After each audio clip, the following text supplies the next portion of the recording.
In the sweltering summer of 1930, right as the crushing weight of the Great Depression was settling over the United States, a visionary 46-year-old grocery store manager named Michael J. Cullen prepared to unleash a radical idea that would permanently alter the daily lives of every single American. At the time, buying groceries was a slow, frustrating, and expensive chore.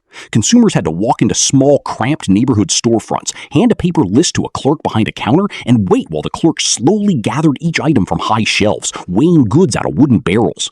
Prices were high, selection was tiny, and the process was highly inefficient. Cullen saw a better way. He wrote a passionate, detailed letter to the top executives of his grocery chain, proposing a massive, high-volume store situated outside busy downtown areas where land was cheap, featuring plenty of free parking, and, most shockingly, allowing customers to walk through the aisles and select their own goods. When the short-sighted executives completely ignored his letter, viewing it as an impossible and reckless gamble, Cullen boldly quit his job, packed up his family, and moved to Jamaica, Queens in New York City. There, in an abandoned brick garage, he officially opened the world's very first true supermarket on August 4th, 1930, under the legendary roaring name King Kullen.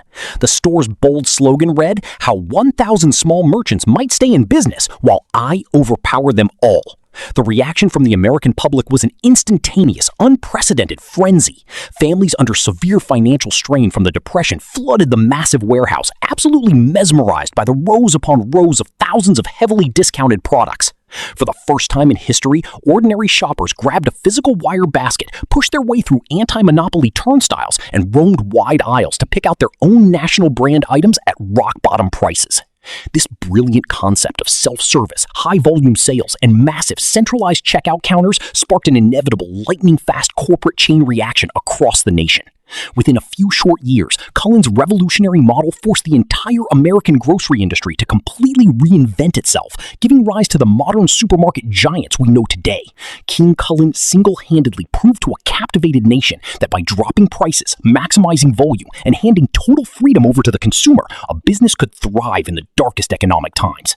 Michael J. Cullen forever transformed the simple chore of buying food into a core pillar of modern American consumer culture, proving that the most world-changing commercial revolutions often begin with a single, discarded idea that turns ordinary people into the masters of their own shopping experience.